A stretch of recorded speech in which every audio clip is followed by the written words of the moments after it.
Pois é, meus amigos do grupo, os ferroviários aí que gostam, né, de relembrar o passado, nós estamos aqui com o Billy. O Billy é famoso aí no nosso meio. Imagina. E agora está o Marcelo, que já deve ser famoso também. Eu que estou tendo o prazer de conhecê-lo aqui hoje pela primeira vez, né? O Marcelo é um grande colaborador nosso lá em Sorocaba, né, da Sorocabana, Movimento de Preservação Ferroviária.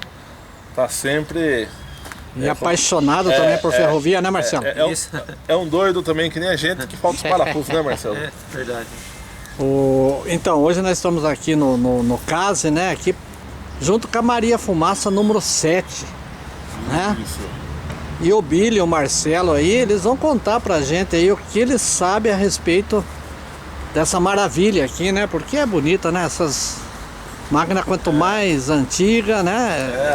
A respeito dela mesmo, né, eu sei pouca coisa. Eu sei que ela é fabricada na Alemanha, né? Foi fabricada na Alemanha pela Borsig, a empresa fabricante, lá nos anos 1912. E originalmente para a estrada de ferro Araraquara. Ela rodou na Araraquara e eu não sei exatamente a história dela, né? Que eu nunca pesquisei muito profundamente, mas parece-me que ela, quando a Araraquara deixou de trabalhar com a bitola estreita no metro, alargou para o 1,60 m, ela foi transferida para a Companhia Paulista. E assim ela rodou por mais algum tempo e quando foi desativada a tração a vapor, né? Ela era para ter sido cortada, como a grande maioria esmagadora das locomotivas a vapor no Brasil, e alguém decidiu pôr as mãos sobre ela e falou: não vamos esmagar, vamos deixar ela inteira. Aí ela foi transferida juntamente com o material federal aqui pro CASE, né? E hoje ela faz parte do acervo do Museu do CASE. Tá aí guardada, quem sabe um dia ela não volta a ser operacional. Impossível não é, né?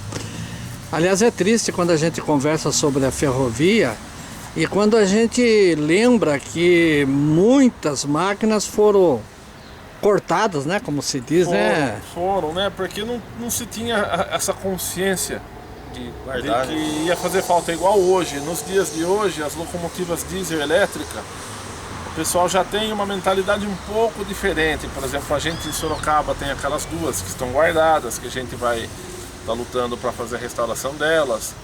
Tem outras espalhadas, as pessoas ainda acham assim: ah, mas é algo moderno. Hoje ela é moderna. Daqui 50 anos elas não serão mais modernas, elas serão históricas. Então é importante que você tenha um exemplar de um modelo ou outro, pelo menos, para você preservar. Para lá na frente você poder mostrar isso para a população, para os admiradores do futuro, que hoje teve uma mentalidade diferente da época do vapor, que a época do vapor cortou-se tudo e hoje procura-se manter pelo menos uma ou duas de cada unidade preservada. O povo brasileiro não se importa pela história, verdade. a própria história dele, né? É. A gente esse dia nós estávamos debatendo, né, Bíblia, sobre Sorocaba. Muitas coisas estão se acabando em Sorocaba, a parte estrutural, esquece que a ferrovia também foi um grande precursor do desenvolvimento da cidade, então não se tinha essa consciência, né? E isso aí hoje, tanto que essa máquina aqui está servindo para nós também, para que nós podemos melhorar a nossa, a 58 de Sorocaba. Ela está servindo como uma referência, né? E o que a gente acha interessante também, que toda vez que a gente vê uma exposição, as crianças, né, os jovens, ficam super interessados por isso, né? Exatamente, é algo que remete, né, a quem conheceu ou ouviu falar da história e vê uma locomotiva dessa, assim, a pessoa meio que ela viaja no tempo, né? Ela remete ao passado. E para as crianças é interessante conhecer, saber o que era a tecnologia na época, como funcionava, porque você pega uma locomotiva dessa e você fala para as pessoas assim, a pessoa pergunta: como é que funciona, como é que liga ela? A gente fala: não, locomotiva a vapor você não liga, locomotiva a vapor você acende. Você carrega ela com a água, né, na caldeira, mantém o tender, que é o depósito, a caixa d'água reserva cheia de água, cheia de lenha. Aí você vai lá, acende o fogo naquela lenha, aquela lenha faz ferver a água, aquela água gera o vapor que faz o material andar, né? Algo assim que quando você explica isso para a pessoa, que esse é o funcionamento dela, as pessoas ficam impressionadas, falam, nossa, mas é uma coisa assim tão simples. Se você parar para analisar bem, tem a complexidade, né, da engenharia na época, para fazer todo o controle desse vapor, mas é algo assim, se você parar para analisar, água, lenha, fogo e anda. Só que é algo mágico.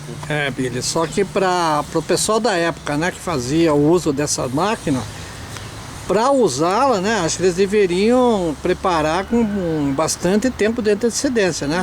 Isso, Vamos dizer aí, o trem vai partir às 4 da manhã, meia-noite e já começar. Meia-noite já começa, porque você tem a preparação de lubrificação, verificar o nível de água, você cuidar do material, né? E na época, é interessante porque no passado, as pessoas se preocupavam muito com a limpeza. Entendeu? O ferroviário, e para operar uma locomotiva dessa eram pelo menos 4 pessoas. O maquinista, o auxiliar do maquinista, tinha o foguista, tinha o ajudante do foguista, eram pelo menos 4 em cima. E quando a locomotiva parava na estação, nas paradas, né, e o pessoal para fazer a lubrificação, para auxiliar, que era o momento onde eles tinham um pouco de descanso, né? Então você, para pôr um equipamento desse em funcionamento, tinha bastante gente, o pessoal limpava, polia. Então você via as locomotivas sempre brilhando, sempre era algo... É difícil nos dias atuais você entender isso, porque as pessoas hoje simplesmente pegam a locomotiva na ferrovia e não estão nem aí. Pega, anda com ela, entrega às vezes com sujeira dentro, não tem aquele asseio, né? E os ocupantes também sentiam aquele orgulho de estar dentro dela, né? Maquinista. Hoje alguns que trabalham, para ele é meramente é meu ganha-pão. Era amor. Era amor, isso, feito com amor, exatamente. É tanto que eu tenho o pessoal pesquisar no YouTube, vai ter uns vídeos das ferrovias indianas, né, Abílio? O cara, a locomotiva é como se fosse uma amante dele. Era a segunda mulher do cara, ele cuidava. Porque às vezes a pessoa acabava passando mais tempo na ferrovia, mais tempo trabalhando do que em casa, né? Com a companheira, com a esposa.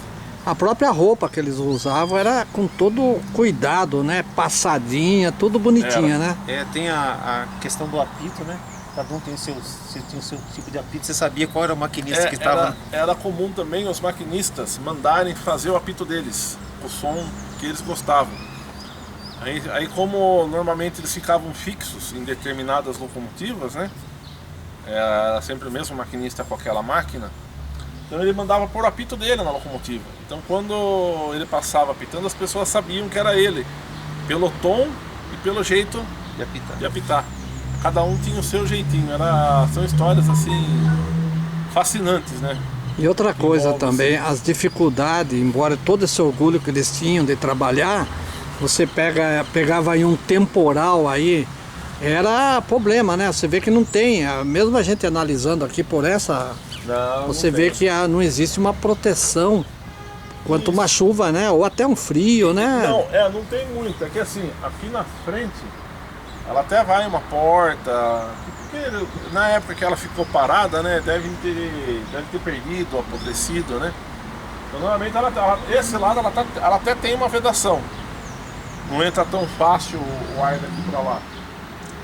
Mas atrás a cabine é aberta. A parte de trás dela aqui, então no tempo muito frio, ali iria ser complicado, né? Porque o operador, o maquinista, o foguista tá naquele calor, né? Da fornalha, da caldeira. E vem o ar frio de fora, então dá um choque térmico na turma. E outra coisa, para manter a força dela, para ela, vamos dizer assim, trafegar, tinha que também tomar todo o cuidado com aquela parte lá que vai a lenha. Como fornalha, que chama ali? Fornalha, isso. Isso, manter ela sempre bem alimentada. A operação da máquina, né? A operação da máquina, a caldeira também não pode deixar baixar o nível de água dela. Tem sempre manter ela no nível médio da água, né? Ela tem o mínimo, o máximo, você tem que sempre manter ela ali entre esses dois níveis, porque se abaixar demais o nível da água, você danifica a caldeira dela, né? E se você deixar com água demais, aí você danifica o pistão, porque ela vai jogar água no cilindro e dá calço hidráulico. Aí você danifica o pistão. Então é um cuidado assim bem... É por isso que a gente, quando viajava, eu peguei essa parte ainda de viajar de Itapetininga para Sorocaba. Em diversos trechos tinha caixa d'água, né? Tinha, porque o consumo de água e lenha é alto. É alto. É alto, para você rodar aí 20 quilômetros vai... Eu nunca fiz um cálculo exato, mas vai algo em torno aí de quase 1.000 litros de água por quilômetro rodado. 500 a 1.000 litros, depende da locomotiva, do tamanho da caldeira. Então a cada 20 quilômetros, 30 quilômetros, tinha uma caixa d'água e um depósito de lenha. Entendeu? Bem estrategicamente, para manter sempre o tender cheio e a caldeira cheia.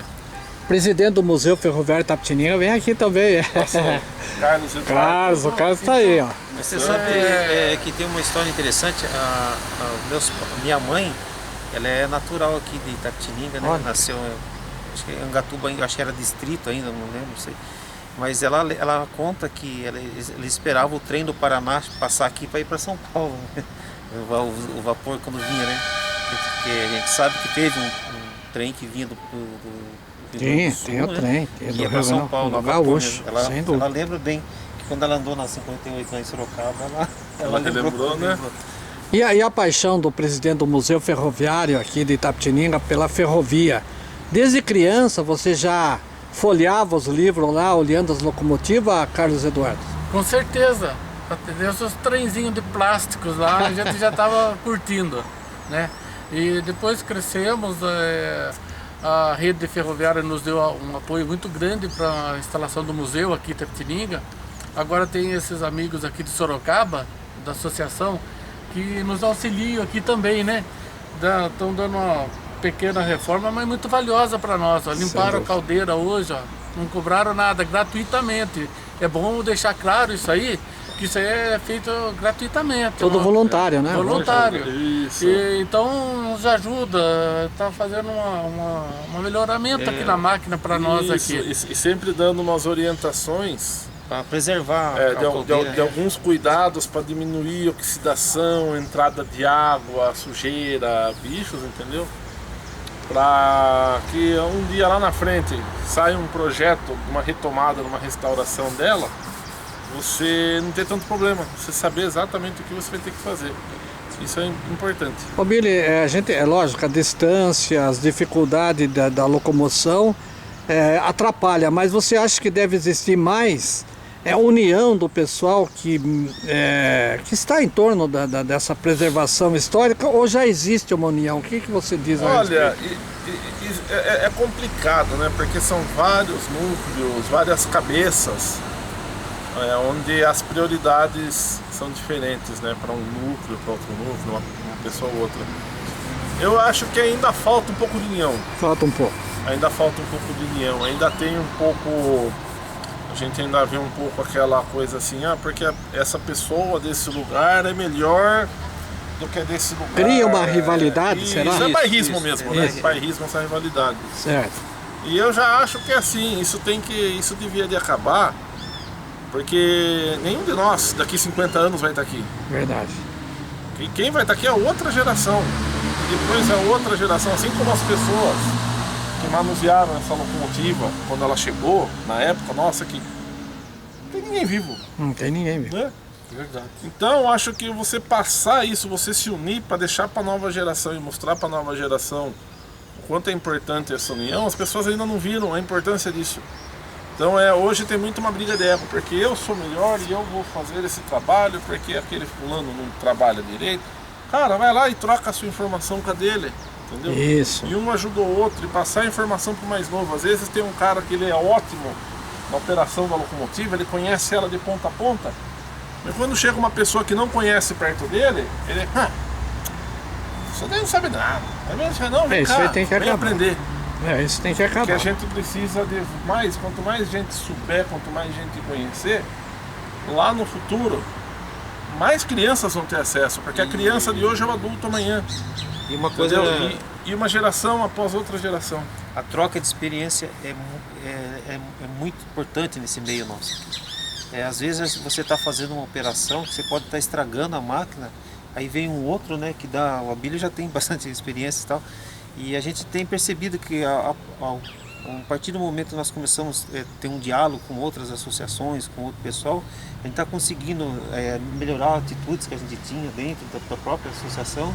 Isso. E ajudar a valorizar o bem que está sendo preservado lá, né? Isso ajuda muito. E outra coisa, a gente nota também que a FEPAS, a Sorocabana era um estilo, Paulista já era outro estilo, então hoje há necessidade de se unir todos para que quem sabe muito sobre a FEPASA passa para aqueles da Paulista e vice-versa. É isso, né? É isso. Porque, veja, eu quando ia para aquele lado de Campinas, eu adorava olhar aquela máquina V6, é isso? V8, coisa linda, que nunca a gente viu passar por aqui. Porque elas eram da bitola larga, né, da Paulista. Eu digo assim que as compatíveis com ela, que passaram por aqui, eram o apelido delas é Loba, né? O pessoal apelidou de Loba, as 1CC1 da General Electric e da Westinghouse. Então elas seriam as compatíveis a V8, mas da bitola estreita, né? Tinha as características dela. Depois tivemos as mini saias, que na bitola larga as irmãs, as primas das mini saias eram as bandecas, né? Era praticamente o mesmo projeto, só que uma adaptada para rodar na bitola estreita, né? A capacidade da bitola estreita, e a outra da bitola larga. E será que existe muita V8 por aí ainda? Ou já cortaram a maioria? Assim, tem as que foram cortadas, que as V8 elas não tiveram uma destinação digna, digamos assim. A destinação digna que eu digo é assim, na época que encostou, como teve muita confusão por parte de concessionária, devolve o governo federal, quem é dono, quem não é, elas acabaram encostadas nos pátios e ali foram saqueadas, né? Foram todas saqueadas, roubaram material elétrico. Então acho que o fim digno com uma série de locomotivas qual seria? Você pega uma determinada quantidade, né? Por exemplo, rodou 50 locomotivas desse modelo, rodaram aqui na região. Então você pega pelo menos duas, ainda funcionando operacional, entrega na mão de quem quer cuidar, das associações de preservação, entidades como por exemplo o próprio museu aqui de Itapetininga, né, ou a Sorocabana, ou a BPF, ou a ONG Amigos do Trem. Você entrega 3, 4, 5 ainda operacionais para essas pessoas, e o que sobrou manda pro corte legalmente, acabou, vai para reciclagem, você acaba com todas elas, não deixa agonizar. O que aconteceu com as V8, o que aconteceu com as elétricas na Sorocabana, que simplesmente foram jogadas aqui, jogadas ali, e com isso não se cuidou, foram saqueadas, roubaram peças, e você acaba impossibilitando qualquer manutenção do equipamento desse. Seria um fim organizado, vamos dizer assim. Hoje tem uma V8 guardada em Bauru, né? É uma russa. Então não, lá no Museu de Bauru eles têm uma russa, uma V8 e uma Vandeca. Isso. Mas assim, também tudo saqueado. Sobrou praticamente as carcaças. E eles estão fazendo lá um projeto muito parecido com o que a gente fez em Sorocaba com a 2041, que é uma restauração estética, né? E a da cabine, de modo que você possa pelo menos lembrar como foi a glória daquele equipamento quando eles funcionavam. E poder contar a história uma parte da ferrovia, né? A nossa intenção é a visita às escolas, para começar com a criançadinha pequenininha, para começar a gostar também do patrimônio, né? Para nós, né? Nós somos apaixonados que pra gente, né? Que gosta, que conhece. E para criança hoje, a criança hoje não tem mais aquele acesso, aquela ligação com o trem. Vou na casa do meu avô que fica lá no interior, vou pegar o trem, vou de trem, não tem. As crianças hoje não têm essa essência, né? Então eles não sabem o que é isso daqui. Então, Billy, nós estivemos juntos lá no início do 2019, né? Isso. Aí veio essa pandemia, mas o entusiasmo não diminuiu e você nota mesmo, lógico, essa pandemia aí atrapalhou e vamos dizer assim, diminuiu um pouco o trabalho, mas você nota o entusiasmo continua o mesmo, não, Billy? O entusiasmo continua. Não só o seu, o dele, mas dos demais amigos, né? Todo mundo que gosta da área, que tem vontade de fazer esse movimento da preservação crescer, a gente vê que o entusiasmo continua firme. Inclusive até os passeios já começaram a voltar, né? Em alguns Isso, lugares. exatamente. Em alguns lugares os passeios. É isso que eu ia Entendendo perguntar. todas as normas de Isso que eu ia perguntar, segurança. qual o projeto para Sorocaba com relação a passeio turístico ali entre Sorocaba, Votorantim, uma coisa Isso assim? o nosso é o trem dos operários, né? A gente ainda está em fase de captação de material rodante, adaptação do material rodante, adaptação da via, para enfim poder colocar esse roteiro turístico. Você acha que vai acontecer? Vai acontecer. Isso aí vai acontecer. Que é o sonho de todos nós aqui de Itapetininga, da região, é de repente ir para Sorocaba lá e passar um domingo, um sábado. Isso, exatamente, né? fazendo o percurso até Percurso, Votorantim. é um sonho de todos, a gente conversa com o pessoal aí, então você acha que isso aí, provavelmente em 2021, lá pela metade do ano, né? A gente acredita que sim, a gente está... Tá bem próximo, né? Porque assim, apesar da pandemia, né, do coronavírus, que infelizmente é algo inevitável, né, e pega todo mundo de surpresa, a gente parou com um evento de atendimento ao público. Ao público. Né, por exemplo, o Cine Vagão, os passeios mensais com a locomotiva 58, que é atendendo a demanda da manutenção dela. Essa parte a gente parou, porém a parte interna, que é a manutenção do equipamento, a luta para conseguir recuperar material que está perdido pelo Estado, isso a gente não parou. Isso a Não gente parou. continua. Maravilha. Porque na verdade o objetivo principal da nossa associação, quando a gente começou, não era nem fazer um trem turístico, era resgatar material e preservar, guardar para que A história não se não apagasse. fosse sucateado, né? Só que a coisa começou a tomar um rumo tão bom, né? Favorável à criação do trem turístico, entendeu?